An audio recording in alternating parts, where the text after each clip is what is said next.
Have you ever been angry, not because you exploded, but because you stayed silent? Maybe you bit your tongue to keep the peace. Maybe you let it slide again. And for a moment, it felt like control. But later, deep down, you wished you had said something. And yet, when you do speak up, when the fire finally breaks through, you regret that too. So what's worse, silence or eruption? In a world that rewards fast replies, brutal honesty, and clapbacks in comment sections, silence is misunderstood. But for the Stoic, it isn't weakness, it's strategy. It isn't hiding, it's holding, because the pause, the breath, the stillness, that's where your real power lives. Not in how loud you react, but in how clearly you respond. Today, we're going to explore how Stoicism transforms silence into strength and how to make peace with rejection without losing yourself in the noise. Before we dive in, if this message resonates with you, hit like, subscribe, and tap the bell to support the channel. Now, let's begin. Anger doesn't ask for permission. It arrives uninvited, tight in the chest, heat in the face, thoughts spinning faster than words can keep up. You feel it in your breath. You feel it in your jaw. It says, say something. Say it now. But here's the paradox. The first words spoken in anger are often the ones we wish we could unsay. And yet, staying silent, especially when we feel hurt, can feel just as wrong. So what do we do when every instinct tells us to fight? This is where Stoicism gives us something radical, not denial, not suppression, but awareness, a pause. In that pause, something incredible happens. You interrupt the storm before it becomes a flood. The average emotional response, heart rate rising, adrenaline surging, lasts about 90 seconds. 90 seconds between stimulus and explosion. 90 seconds that most people give away without even realizing they have them. But if you can hold the line just long enough, you shift from being controlled by anger to choosing your response. And that's not weakness, that's strength in its purest form. In an age of instant reactions where social media rewards outrage, where public arguments get likes and comments and algorithms push conflict to the top, stillness is resistance. Stillness is clarity. Marcus Aurelius ruled an empire while practicing this one idea. You have power over your mind, not outside events. Realize this and you will find strength. He didn't say, don't feel anger. He said, don't become it. Because the moment you believe that anger is you stop choosing, you start reacting. So what's the solution? Not silence that hides, but silence that sees. A silence that gives you space to name what you're feeling and to notice what triggered it in the first place. Is it really about this conversation? Or is it an old wound reopened? A childhood pattern resurfacing? A fear of not being enough again? When you observe your emotions rather than obey them, you reclaim what is most easily lost in moments of conflict: your clarity, your dignity, your peace. You don't have to suppress your anger, but you also don't have to serve it. You don't have to explode to feel powerful. Real power is calm when chaos is expected. It's choosing grace when grace is hardest. It's saying, I see you, anger. I hear your message, but I'll decide what happens next. And that's what makes you untouchable. Picture this. You're in a heated conversation. Someone crosses the line. You feel the blood rise, the air shift, the words begging to be unleashed. Your body says, defend. Your pride says, don't let them win. But instead of reacting, you pause. You let their words drift through the filter of your silence. You don't flinch. You don't fire back. You wait. And when you do speak, if you choose to, your words are not loud, but clear, not sharp, but precise, not reactive, but rooted. That's not weakness. That's mastery. Because not every battle deserves your energy. Not every insult requires a reply. Sometimes the strongest message is no message at all. This isn't about being passive, it's about being deliberate. Your calmness in the face of chaos, that's a language only the wise understand. It says, I'm not here to win the moment, I'm here to own my mind. I choose not to let your storm enter my home. Now, let's talk about something unexpected. Laughter, not sarcasm, not mockery, but that rare, grounded kind of laughter that says, I've been through worse. This isn't going to break me. You see, most people tense up when life throws a problem their way, but the Stoic knows, if you fight every inconvenience with fire and frustration, you'll burn out long before the real battles even begin. So instead, they laugh. They shrink the problem down to its proper size. They zoom out. They say, this isn't about me. It's just life doing what life does. Neuroscience backs this up. Laughter releases endorphins and dopamine, which regulate stress and stabilize mood. It's not weakness, it's neurobiology. It's the body's way of saying, I've found enough safety to breathe again. Viktor Frankl, a Holocaust survivor and psychiatrist, once wrote, humor, more than anything else in the human makeup, affords an aloofness and an ability to rise above any situation, even if only for a few seconds. Even in the darkest places, humor was resistance. Humor was power. So ask yourself, when was the last time you laughed at something that once made you furious? A traffic jam that ruined your day, a comment that hit too close, a person who misunderstood you again. Now, with time, it's almost absurd. Not because it didn't hurt, but because it no longer owns you. That's not denial, that's distance. And that distance, that's where wisdom grows. Stoicism doesn't ask you to become emotionless. It asks you to observe your emotions, to question their origin, and to choose your relationship with them. It teaches you to laugh, not at pain, but through it. Because once you can smile in the middle of what was meant to break you, you've already won.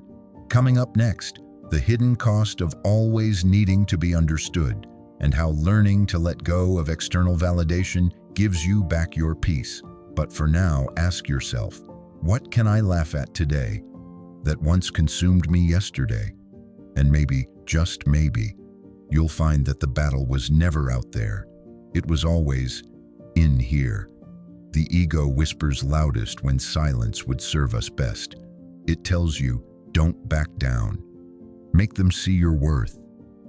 You can't let this go. Not again. But here's the truth. Stoics understood long before social media, before status games, before comment wars. The ego doesn't want peace. It wants attention. It wants to be right.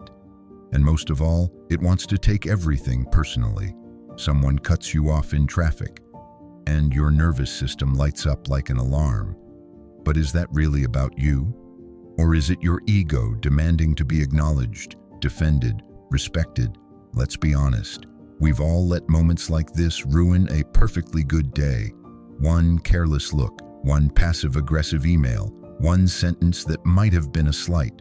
We assign meaning, we assign motive, and then we assign blame. But the moment you realize it wasn't about you, you set yourself free. Why let your peace be the payment for someone else's mistake?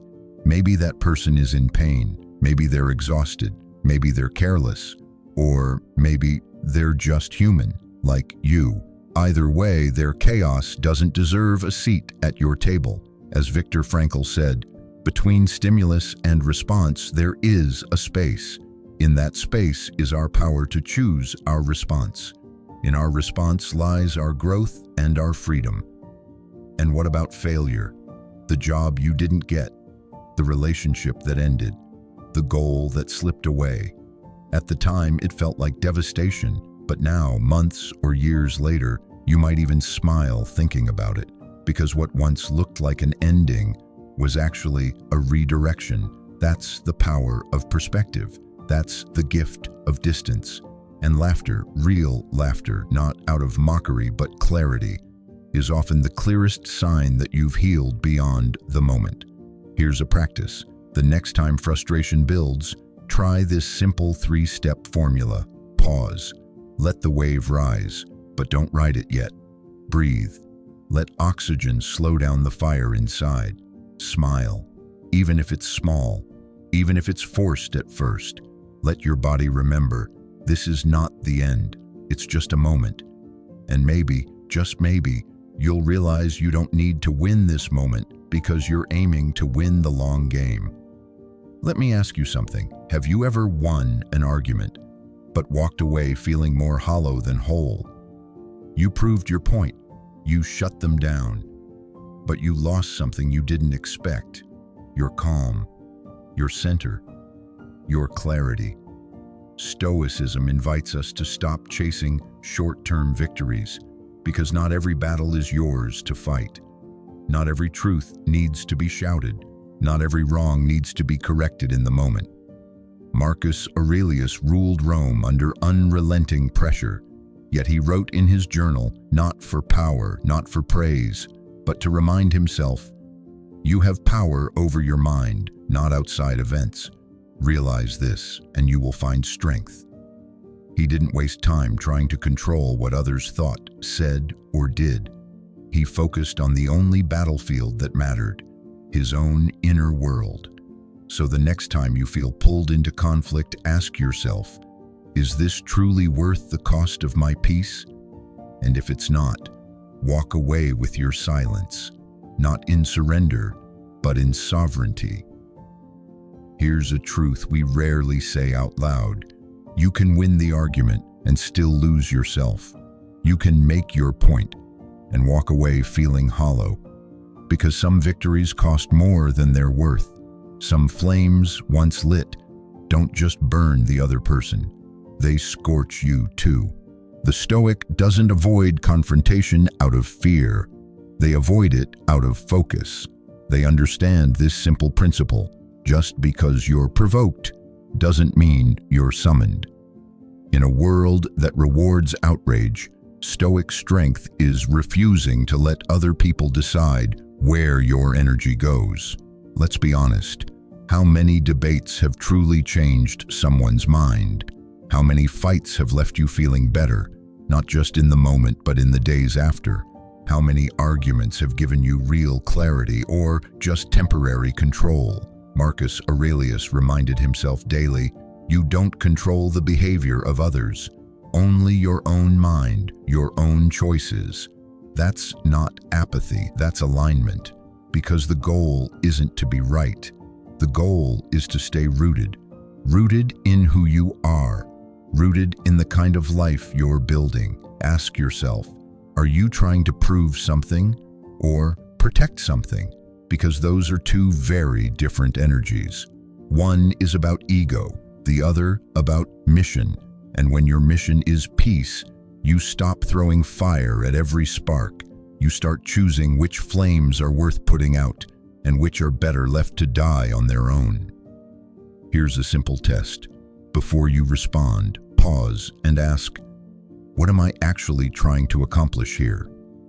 To be understood, to be validated, to be right, or to feel in control of something when life feels increasingly out of control? And if your answer is tied to ego, step back. Zoom out, because clarity doesn't shout, it reflects. People who inspire us most aren't those who win every fight. They're the ones who walk away without losing their center. They don't shrink in silence. They speak when necessary, but never as a reflex. Their presence calms the room. Their words carry weight because they use them sparingly, not to dominate, but to direct. That's what real strength looks like. So here's the paradox. Sometimes not saying anything says everything. Sometimes the most stoic thing you can do is let it pass.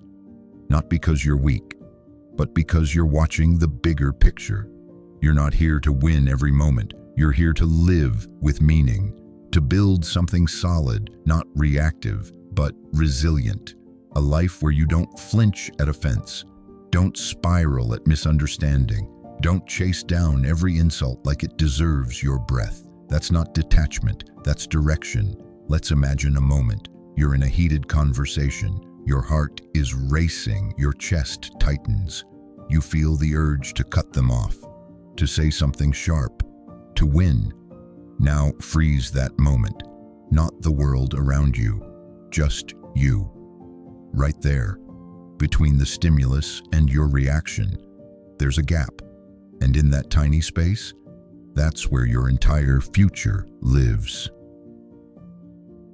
Because this is where the Stoic begins their practice, not in the monastery, not in a library, but in the heat of real life. In the moment when it would be so easy to lose control, they choose not to. Not because they're numb, but because they're trained. You see, most people think emotional control is about repression. It's not. It's about redirection, about taking that anger, that frustration, that surge of emotion, and turning it into clarity. Not shoving it down, but translating it. That tone they used? It made me feel disrespected. That silence, it triggered my old fear of being ignored. That look, it made me feel small. You name it. You breathe through it. You don't act from it. That is the Stoic's way. You don't become untouchable by being tougher. You become untouchable by being clearer, calmer, wiser. And here's the paradox. The more you don't react, the more powerful you become. This doesn't mean you never speak. It means you don't let your wounds speak for you. It means you give your highest self the mic, not your most triggered one. And it is a muscle. The first few times, it's going to feel unnatural. You'll feel the heat rise up in your chest. You'll want to defend, to bite back, to run. But if you pause, even for 3 seconds, you're building something. You're rewiring your brain. You're laying down the path of a calmer, more grounded version of you. Not for them, for you. You're not playing small, you're playing long. Because this isn't about winning arguments. It's about winning yourself back. The truth is, anyone can explode. Anyone can say something cutting and walk away. But few can sit in the storm and stay rooted. Few can feel everything and still choose their response. That is power. That is grace. That is Stoicism. Not as a philosophy, but as a lived art. So the next time your heart is racing, your jaw is tight, and the words are ready to fly, try this instead. Pause, breathe, and ask, who do I want to be right now? Then be that /6.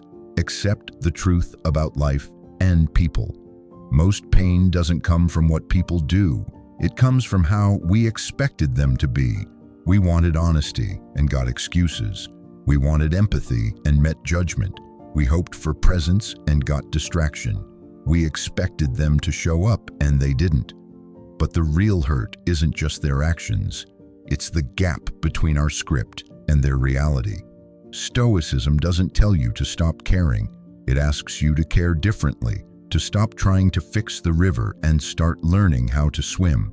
Because the more you resist reality, the more it feels like punishment. You clench your fist, trying to stop the tide, but it doesn't care. It keeps flowing, and the moment you unclench, something shifts. Not out there, but in here.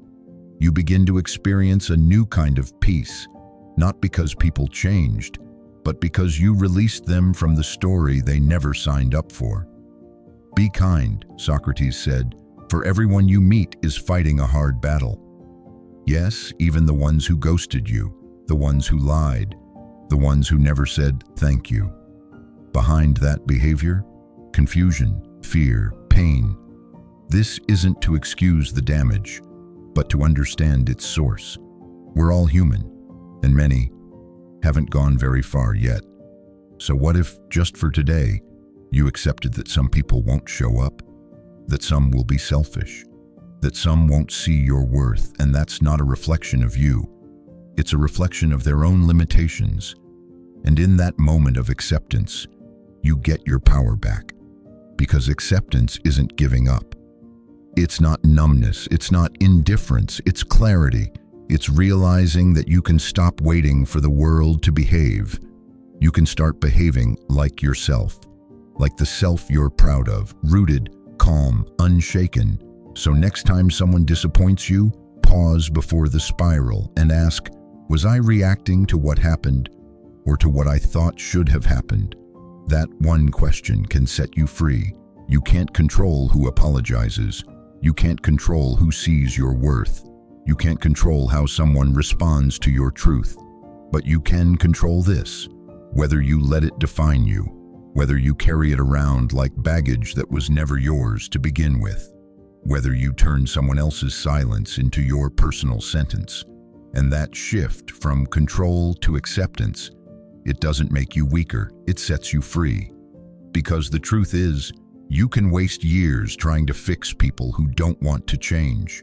You can exhaust your soul begging for closure from people who left you mid-sentence. Or you can stop.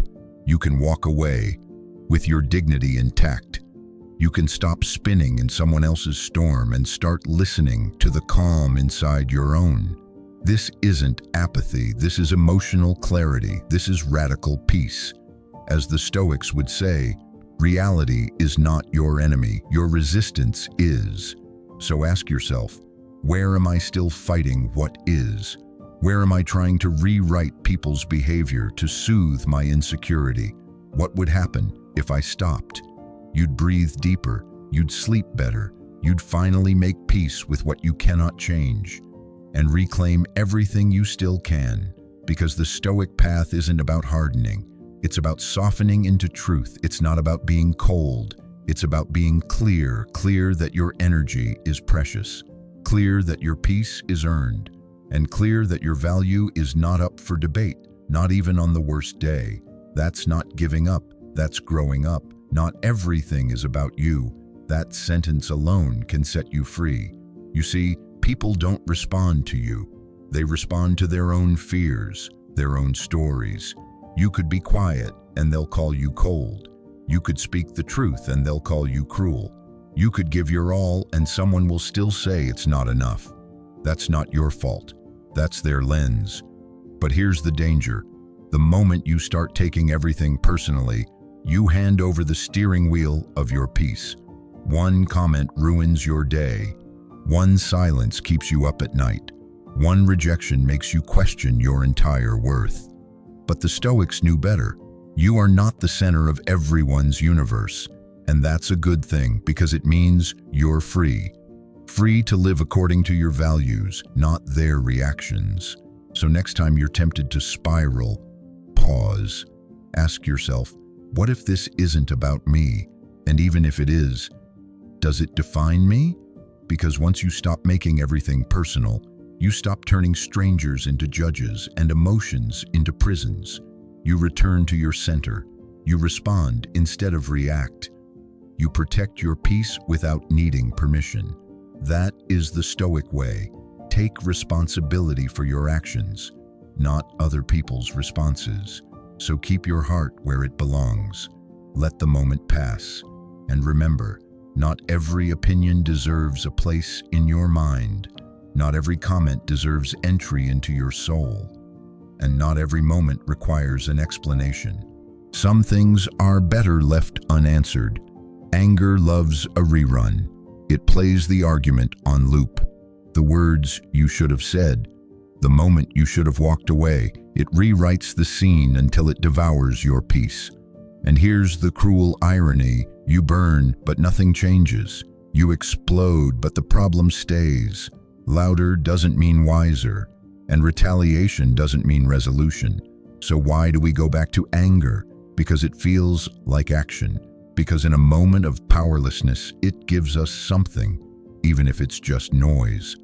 But Stoicism isn't about the easy reaction. It's about choosing the harder path, the still path. Not silence on the outside and chaos within, but silence that begins inside and transforms what's outside. Anger says, do something. Stoicism asks, do the right thing. The Stoic doesn't deny anger exists. He just refuses to serve it, because he knows not everything that feels powerful is power. Sometimes the most powerful move is restraint. So ask yourself, when was the last time anger got you what calmness couldn't? Was the fallout worth the explosion? Did it repair the relationship? Did it bring clarity, or did it just drain your energy? Because anger may be natural, but wisdom is intentional. You don't need to match the chaos around you. You don't need to react to every offense like it was designed to destroy you. The Stoic turns each spark of rage into a moment of reflection. He doesn't puff up to look strong. He slows down to stay strong. And if you think that's weakness, ask yourself this: who do you admire more? The one who escalates every disagreement, or the one who can look you in the eye and speak softly, even when the room is loud? That is the kind of strength Stoicism trains for. Quiet doesn't mean surrender, it means mastery. Ninth, letting go of anger and resentment. It's strange, isn't it? The way we hold on to pain like a badge of honor, like keeping the memory alive will somehow keep us safe, as if replaying the betrayal will stop it from ever happening again. But it doesn't protect us, it poisons us. We rehearse our wounds like old songs, memorizing every word, every look, every silence. We say we've moved on, but our hearts are still stuck in the room where it happened. Why? Because it's easier to stay angry than it is to heal. Easier to blame than to rebuild. Easier to carry resentment than to carry responsibility. But that weight? It's crushing you, not them. Marcus Aurelius wrote, "The best revenge is not to be like your enemy." He knew what it meant to be betrayed. He ruled a vast empire and still struggled with loss, with disappointment, with people he couldn't control. And yet, he chose release over revenge. He chose calm over chaos. He chose to free himself not by winning, but by letting go. You see, holding on to hatred doesn't make you strong. It makes you stuck. It chains your peace to a moment that no longer exists. You relive the wound, reopen the scar, and rewrite a story that's already over, all while they move on. Maybe they forgot, maybe they never cared, but you're still carrying it, bleeding from a battle no one else is fighting. Here's the truth. Forgiveness isn't for them. It's for you. It's not forgetting. It's choosing to remember differently. It's saying, yes, this hurt me, but it does not define me. Letting go doesn't mean weakness. It means wisdom, because what's heavier, the past, or the chains we wrap around it? And no, you don't have to make a grand gesture. You don't have to reach out. You don't even have to tell them. You just have to stop handing your peace to a moment that can no longer be changed. Your mind is your home. Anger is the uninvited guest, and every day you let it stay, it rearranges the furniture, it wears down the walls, it paints over joy with bitterness. But you have a choice. You always did. Open the door, let it leave, not for them, for you, because your future deserves more than the echo of an old wound. 10. Your role is guidance, not control. You are not the author of anyone else's story, and yet, how often do we try to rewrite their pages? We give advice they didn't ask for. We offer help they didn't want. We fix what was never ours to hold. At first, it feels noble, like care, but look closer. Beneath that urge is fear. The fear that if we don't step in, everything might fall apart. The fear that if they choose differently, we'll feel the pain. So we manage, we correct. We try to protect them from consequences that were never ours to carry. But control is exhausting, and worse, it doesn't work. Because people don't grow by being pushed. They grow when they feel safe enough to stretch, not forced, seen. And the moment you stop trying to control outcomes, you reclaim something far more powerful, your presence. The Stoics didn't lead by force, they led by example. Lao Tzu once wrote, "A leader is best when people barely know he exists." True leadership isn't loud. It's not micromanaging, persuading, performing. It's being the calm center that others can orbit. It's becoming the mountain, silent, still, but unshakably grounded. You don't have to fix their path, you just have to walk yours with clarity, with honesty, with peace. Because here's the paradox. The less you try to change others, the more space they feel to evolve. So next time you feel the urge to step in, to correct, to argue, to explain one more time, ask yourself, is this about them or about my fear of not being in control? Then breathe, step back, let go. Let your stillness speak louder than words. Let your boundaries speak louder than advice.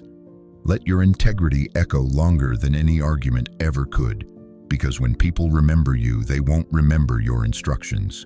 They'll remember how you made them feel, free, safe, unjudged. And that is what changes people, not pressure, but presence. 11th, reclaiming the space between.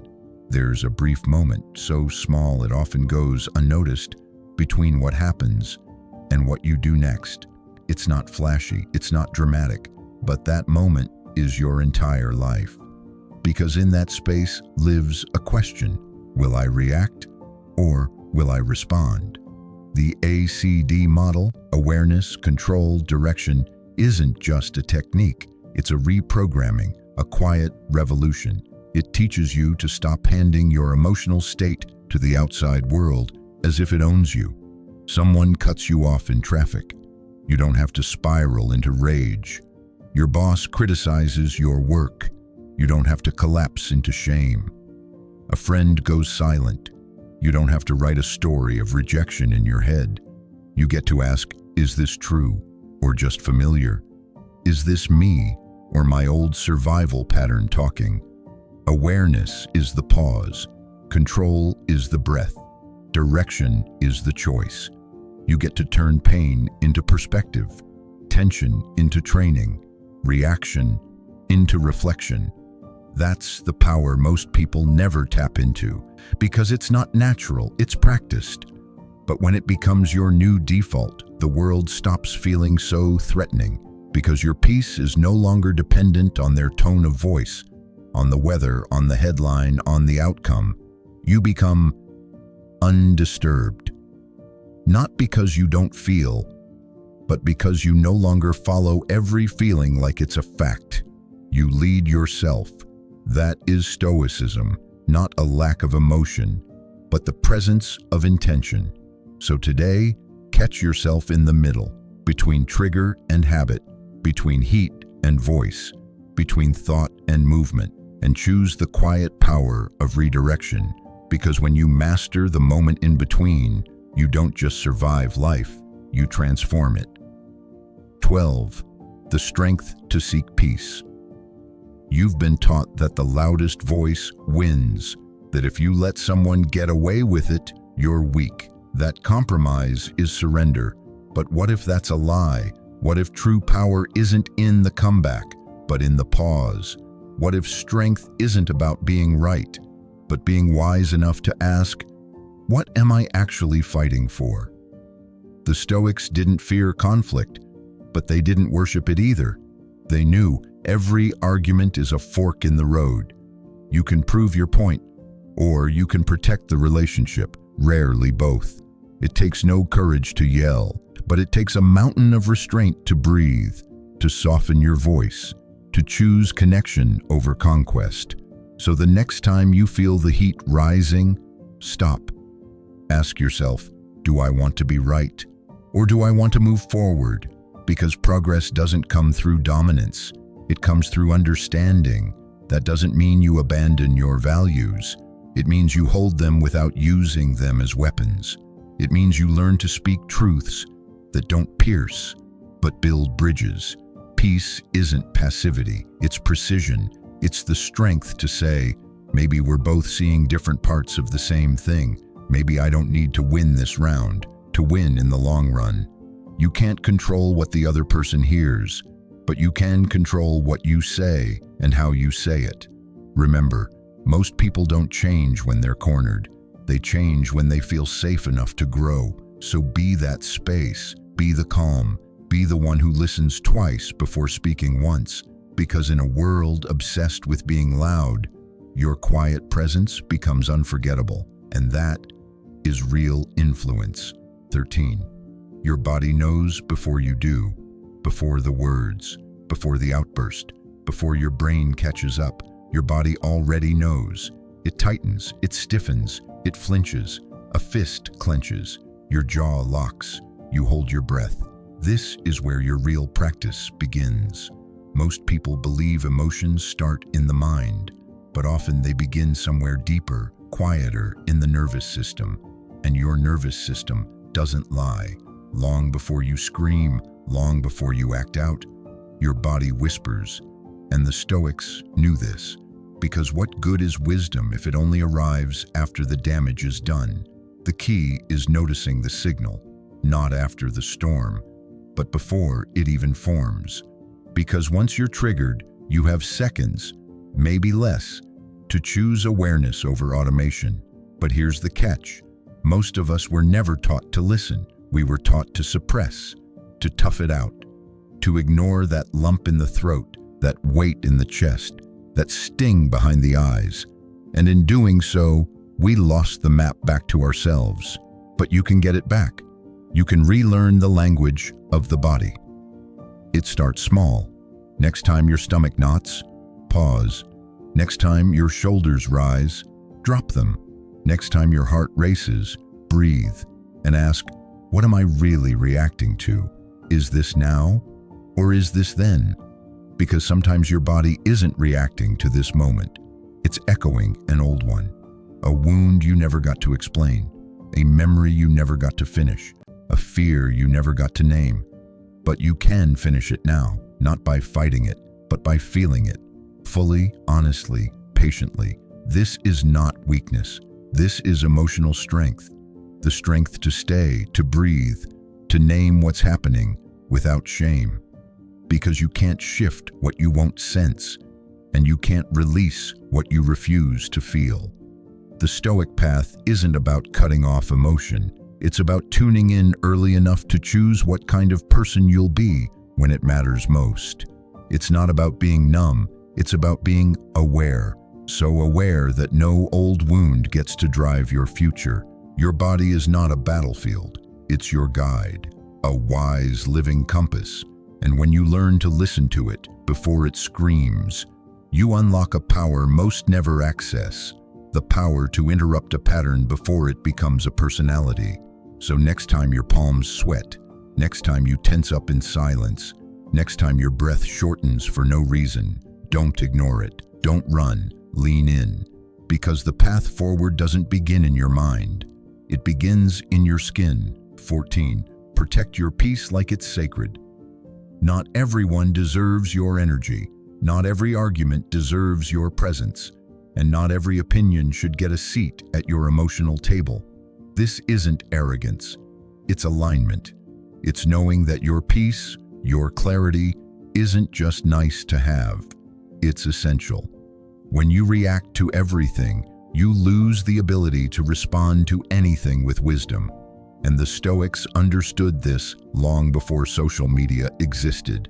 Seneca wrote, "Associate with people who are likely to improve you, not people who impress you, not people who entertain you, but people who refine you, who call you forward, not sideways. Because every time you engage, you pay a price, a piece of your attention, your presence, your nervous system. So the question becomes, is it worth the cost? That stranger online trying to bait you into rage, is that worth your peace? That coworker stirring up chaos just to feel in control, are they worth your center? Because here's the uncomfortable truth.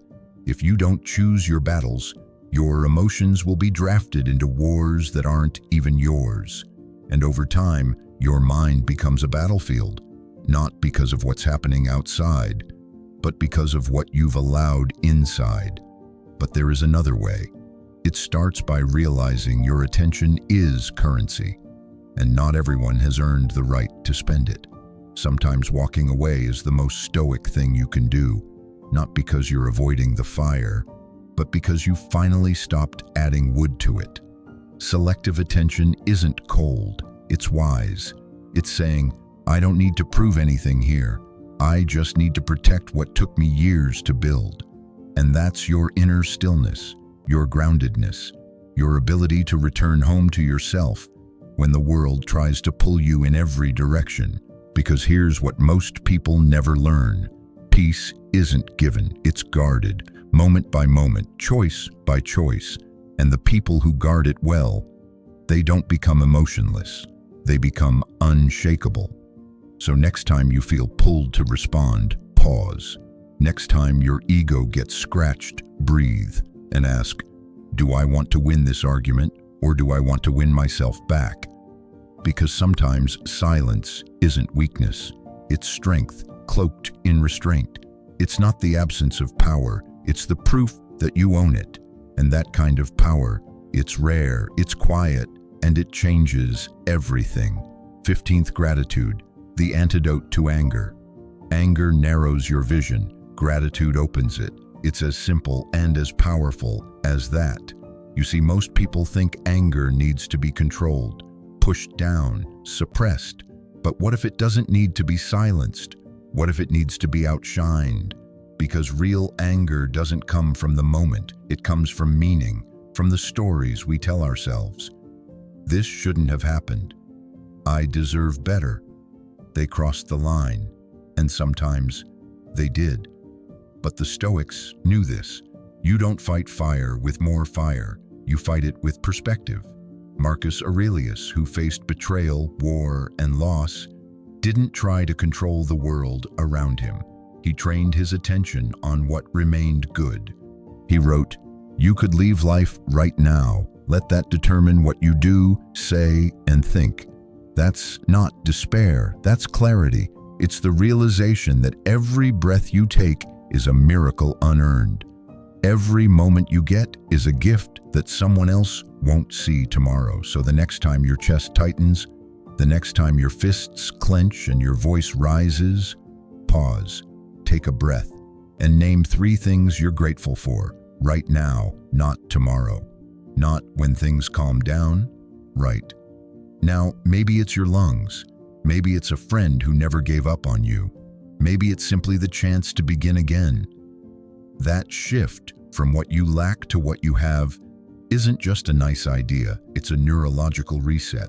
Gratitude reduces cortisol levels. It activates the parasympathetic nervous system. It tells your body, you're safe now, you're not under attack. You can respond, not react. And that's what the world needs more of. Not more noise, more stillness, not more control, more capacity. Because here's the secret, anger feeds on entitlement. Gratitude thrives on humility, and humility doesn't say, I don't deserve anything. It says, what I have right now is already enough to begin with. You don't have to erase your anger, but you can contextualize it. You can say, yes, this hurts, but it doesn't define me. Yes, they were wrong, but I don't have to become what I despise. Because in the end, peace isn't the absence of injustice. It's the presence of perspective. And gratitude is how we return to it again and again. So the next time the world tries to pull you into outrage, remind yourself, this moment isn't mine to lose. My power isn't theirs to take, and my peace is worth more than proving a point. Let that be your anchor, your ritual, your revolution. Because in a world constantly trying to weaponize your emotions, the calmest person in the room is not the one who avoids conflict. It's the one who can still see beauty through the fire. And that person can be you. So now, take a breath. Not because this episode is over, but because your choice begins. Today, you've been handed a reminder that power isn't found in control. It's found in clarity. That anger isn't something to suppress. It's something to understand. And gratitude is not weakness.